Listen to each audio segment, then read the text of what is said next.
Assalamualaikum warahmatullahi wabarakatuh. Ini merupakan hari keempat. Hari ini saya sedang berada di Tasikmalaya karena kita sedang berduka.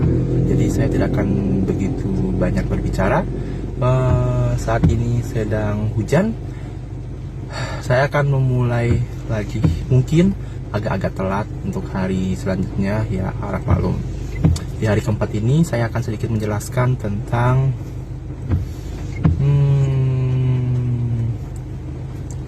apa ya. Saya juga masih bingung. Pokoknya saya akan mencoba untuk berbicara lagi dan doakan supaya bisa konsisten.